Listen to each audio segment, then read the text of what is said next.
What's up, you bold beauty boss? Welcome to Marketing Monday. I'm your host, Wick. Wicked, wicked, wicked, wicked. Shut up. All right. In this episode of Marketing Monday with Wick, we're going to go over a couple of things. One, we're going to go over how you can speak the language of your clients by one, listening to the words your clients are using. Two, how to cut down, like, like, cut down on that industry jargon that's going to confuse your clients. And if you hear what I say, when you confuse, you lose. Boom. And number three, how to understand your clients by putting yourself in their shoes so you can better communicate. This is a group with mostly women. And I'm just going to be a jerk right now. I'm allowed to.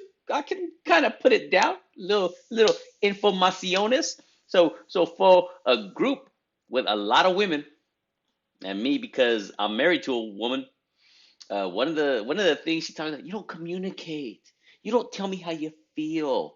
You're not clear.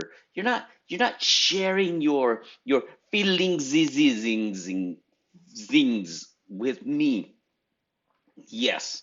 And that is true because I'm not the best at that. I'm getting there. I'm getting there. I'm learning. I'm learning. Here's the deal with you, right? As a business owner, do not forget that this is a emotional business. You're connecting with somebody's face, their skin, their, the confidence that they get from this and all everything beauty, right? Everything beauty. But here's the deal. I see a lot of y'all becoming dudes. Wait, what do you mean? How am I becoming a dude? I still pee sitting down. I hope so, right? Sometimes I do too. I'm not gonna confession. Sometimes I do too. I live here. It's like I don't want to splatter all over the place. I pee sitting down too. So you and I may have that in common. Right? But what I mean by that is you are using a lot of jargon. You're confusing your clients because you now know a lot of information, words. You are enlightened.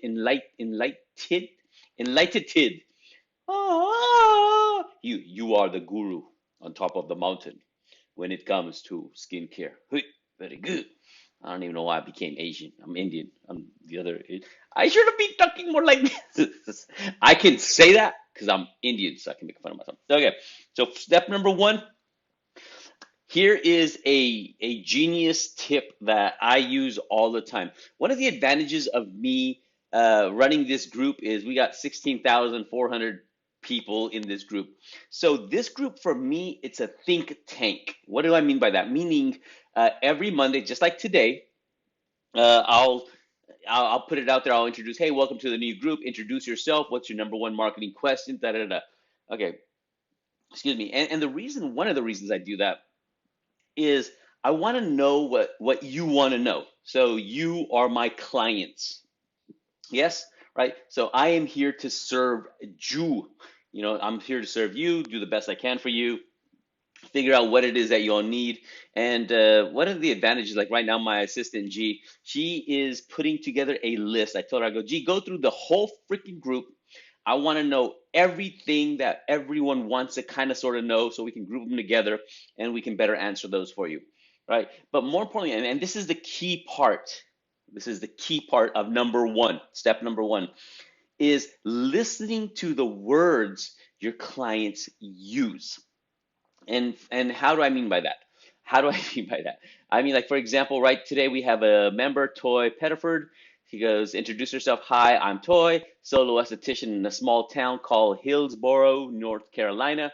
I feel like my demographic is a little bit all over the place, so I haven't discovered my niche because the clientele that I've brought over from when I was a makeup artist is very different from the clients who are actually local to my business. I'd like tips on how to figure out my target audience. Okay, cool. I love the wording because here's the deal. I don't want to talk the way I talk. I kind of do, but in order for me to better connect with you, I want to use your words. So for example, with Toy here, she goes, I feel my demographic is a little all over the place, so I haven't discovered my niche. Cool. So you know what I would say, and this is probably exactly what I am gonna do, is when I go, hey, do you feel that your demographic is all over the place and you haven't really discovered the perfect niche to find the right client for you, right? Do you see how I use her words and I go, cool, this is what she wants to know, and I'll use the exact phrasing of the words, not for me, because I'm a marketing sales geek. Do not let this very casual and easygoing way that I am fool you. I kind of sort of know what I'm doing, right? And what I mean by that, I've been in sales and marketing for freaking 20 plus years, yo. I do insane amounts of weird things. But but the thing is, I want to speak like my clients speak, right? So for example, when people come to you, and we're going to go into this the next part, that jargon is, you want to kind of hear what they're saying. So when your clients are asking you questions, or they are getting advice from you, or anytime they communicate, or you hear people like, oh my God, what are these brown spots, or this or that, or whatever it may be, I don't know, but you want to listen to the way they talk, and you want to kind of talk back using those same words, because it's going to connect with them. So for example, with Toy here, and she goes, hey, I feel my demographic is all a little all over the place, so I haven't discovered my niche because my clientele I brought over, da da da, right? Cool. So if I go, hey, do you feel like your demographic is all over the place, and you just haven't, and you feel like you haven't discovered your niche quite yet, and you want to figure that out, would you like some tips on that? Boom. So if Toy was listening to this, and I hope I'm saying the name right, Toy, right? I don't know. My name's like, my shit gets butchered all day long. So if I butcher you, I'm trying not to. I'm doing the best I can. But please correct me, because I like to be corrected. I got no ego with that. But anyways, so that's gonna resonate with her. Cool. The second thing is, and the reason why I said that as number one is it's gonna lead us to number two, jargon. Okay, you gurus, you are very, very guruish, very smart. You are very smart. Your brain cells are like cool, cool. Wow, something like that, right? So one thing I hear all the time, hi, come on in for a 20% off on your initial dermaplaning. Hey, would you like, for every facial that you get, we will include a complimentary hydro jelly. Yeah, okay. Hey, would you come in today? We'll get you micro needling. Okay, so and my favorite that I will say forever till death do us apart. Hi, did you need help stimulating your collagen? You wanna stimulate your collagen, increase your collagen production? All right. So and the reason I bring these up is a lot of y'all are really, really smart. When I say a lot of y'all, I mean not like all of y'all, right? You all are super smart with this. However, riddle me this. When you were younger, let's just say if you were struggling with acne, or any kind of facial condition such as rosacea, hyperpigmentation, the brown spots, all of this other stuff, uneven skin tone, whatever the condition may have been, right? When you're struggling, did you know what dermaplaning was? No, probably not. I didn't know what the heck it was. It's like, what, you gotta. I thought only dudes shave their face. What, chicks, women do it too? Really? What? That's a thing? Right? I didn't know any of this, and I don't think a lot of the people know as well. So don't use the jargon to sell stuff. And it goes back to using the language that people speak in. Hey, you know what? My makeup isn't sitting right. Hey, I hate it when my foundation does not look smooth. So do you hate it when your foundation? Yeah, it doesn't sit. I feel like it's flaking off. I get one layer, then I cake on another. Did you know, like, one of the main reasons the foundation does not sit is your skin isn't as smooth and even as it could be, because it has a lot of little peach hair, little peach fuzz, or it's got it did have dead skin cells sitting on top of it, right? Did you want to get rid of that so you can have that even skin, so your foundation will sit and your makeup will look just beautiful, just satiny, silky, ooh la la. Yeah, yeah. Okay, fantastic. Let's schedule you in for this thing. It's called dermaplaning, and that's all it does. Da, da, da. Right. So I talk about dermaplaning at the end as the solution. I don't bring it in the beginning. I will never do an ad like, "Hi, come in for a dermaplaning." Da, da, da, da, da, da. It's like, dude, people don't know what that is, right? Don't use your very intelligent, very smart. You're very smart. Smart. Do not let your smartness be like, I know this and I know this, and let me fancy you with my words. Fancy equals fail because people aren't going to understand you. I can understand my makeup not sitting right. I can understand my foundation looking flaky. I can understand I wish it was easier for my makeup to sit there and stay there and look beautiful and have clean, smooth skin, right? And then you kind of show me the path, and then at the end go, aha. And the solution, it's like a whodunit movie. It's like you found all these things are going on, and you got the ta at the end. It's like, ta, this person did it. So it's like, all this is going on. Cool. You got this. Cool. You want this. Cool. You want this. Cool. Cool. This is your solution. It's called dermaplaning. Super simple, super easy. You don't gotta wow them. No one cares how dermaplaning works. There's an old saying out there, people don't want a drill, they want the hole that the drill makes, right? So if I can, who wants a drill? No one wants a drill, but the drill is the tool that does all this stuff. So you don't want to talk about the drill, you don't want to talk about the dermaplaning blade or micro needling or all that stuff. Don't confuse people with your jargon. Listen to them so you can give them back very simple, easy, understandable words. Words. You listen to words? Do you understand the words coming out of my mouth? Anyways, and then that leads us to number three is understand your client. You can understand your client a gazillion times better because chances are you were once like your client before you became the guru on top of the mountain, before you were guruized. Right? Before you gained all this knowledge, you were one of the common folks. The common folks that did not know what dermaplaning was, that was, you didn't have the knowledge of the micro needling. You were lost and you didn't know that your collagen needed stimulating. Can you want stimulate your collagen, girl? Like back then, back when I was younger, and somebody be like, "Hey, I need stimulate." I stimulate your collagen. Mm-hmm. It might have been something different, right? But now, because you know so much, you talk a lot about that. Do not talk about that. Stick with understanding what was going on in your mind. So if you were struggling with some kind of skin thingamabob at a younger age, you want to kind of reminisce, go back, step back into Wick's time machine,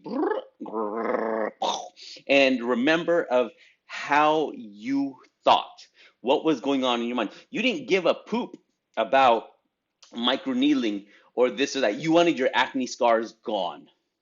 Yes, you bought Proactive or you bought Clearasil and you wanted to be like the Noxzema girl and all this stuff. So you bought all this junk and stuff and things because you wanted the results. You didn't care about that. Now because you have this knowledge, do not talk all guru-ish. Talk like you were that person back then, but now you just know how to do it, but you want to use those words, the simple, easy words. I hope that makes sense. Because I look at a ton of you guys' marketing, and you confuse me, and I'm like, dang, I kind of sort of know what you're saying, but you want to keep it more simple. You want to keep it simpler, right? What you want to say. So again, sticking with those things, you want to listen to the words that people use when they are asking you questions or you're reading comments. Not, take your esthetician hat off. That's your knowledge to cure. You don't want to, don't use it as a way to dazzle your audience because you're going to confuse them. And remember, if you confuse, you lose. You try to be fancy. Fancy equals failure, right? Don't keep it. Don't do it. Look how I talk. Like, dude, I just got off the phone. No lie, no lie. I just got off the phone about 5 minutes ago with a program manager from a company called Lockheed Martin. They build planes, satellites, spaceships, and all that stuff. And we're working on a big project, right? This is how I talk to him. because he's a dude just like me, and we just chill and we shoot the stuff, and at the same time we're professional when we need to be. However, it's not about having to speak that way. I'm not doing a presentation. I might talk a little differently if I'm speaking in front of a room full of generals and other program managers I don't know, or things that's what are trying to sound, and even then I won't be fancy. I'll keep it simple, right? Because you keep it simple so you can get them to buy, and you can pop that pimple. Keep it simple so you can pop that pimple, right? So listen to the words that people are using, and you want to use those similar words back because it makes sense and it's easy to do. Cut down your jargon. Don't use, in all these groups, whether you're in the marketing group or you're the solo esthetician or esthetician connection, there's all these amazing, amazing groups out there, right? If you're, if you do permanent makeup with my homie Texas, shout out to my boy Texas, amazing guy, love that guy so much. I think he's just awesome at everything he does and all the value that he provides. So just huge respect, amounts of respect for him. But when you're doing that out there, this terminology is fine in these groups because y'all understand each other, right? If there's a bunch of my friends like doctors and stuff, right? When they get together and they doctor out, oh, well, your oncology report. Well, did you notice the stimulation of the DNA, of the mitosis, of the meiosis, of the thingamabob, the genome?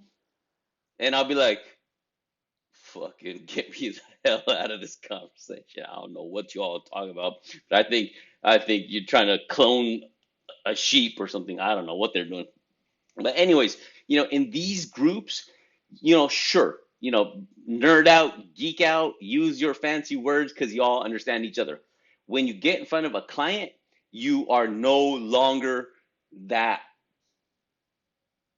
well, you're that person, but you don't want to talk like you don't want to talk to your client like you would talk to another esthetician. Let's just say this, right? You want to just go, hey, you want to talk, what do the client wants? Keep it super simple. Get rid of the jargon, right? The jargon is just, that's the thing at the end that you kind of provide as a solution, but you want to talk to them about their problems, their pain points, and all the other good stuff. And also understand your client better because you were once like your client. If you were struggling with this, or some people that weren't struggling, they have family. Yeah, everyone knows somebody that had effed up skin, yo. I don't care who you are, and you know the words they were using, what they were going on. They're trying this and they're trying that, and they're looking at all these other solutions, and they're like, I'm just tired. I hate this. Oh my God, I want to jump off, a bridge and this and that, and what can I do? And like whatever words that they use, those are kind of the words that you want to think with, right? So remember, at one point, like me, I understand acne very, very well, and I still have some scars from my acne because I was a horrible picker. And so I know I can just think back in that time and go what was going on in my mind. I just want my acne gone. I'll do anything. Oh my God, what if I just squeeze this out? It'll be gone, and then I just messed it up worse, right? And so you want to kind of think back then of how you were or people around you were, and that's gonna help out. So for Marketing Monday, and again, I'm trying to get this a little bit more organized. So it'll be Marketing Monday and like Testimonial Tuesday, because I want to add value to your business. I want to help you get things up to the next level. And one thing that I want you to realize more than anything is it's not hard. It's very, very simple. Like for example, this talk today, it's very simple. It's like, okay, talk simpler, right? Talk about what the client and how they speak. What do they want? And it doesn't matter how you deliver your results, right? They don't give two poops about how you do it. They're like, okay, can you make these pimples go away? Yes, sign me up. And then you like when you go to a restaurant, you don't need to know how everything is cooked. How much salt does Salt Bay do, or do this, or pepper, or how long is the steak put on each side? You don't need, because you don't work. You just want the food, right? You don't need to go have the whole experience of how it's made and this and what plate they use and all this other stuff. That doesn't matter. You just want you're there for the food. That's what your clients are there for, are the results of beautiful skin. So you deliver that, keep it simple, let them order off the menu, simple, show how easy it is, simple, and then you get to work on this motivational marketing Monday. Do it. You're amazing. Be awesome. Keep at it. Let's roll.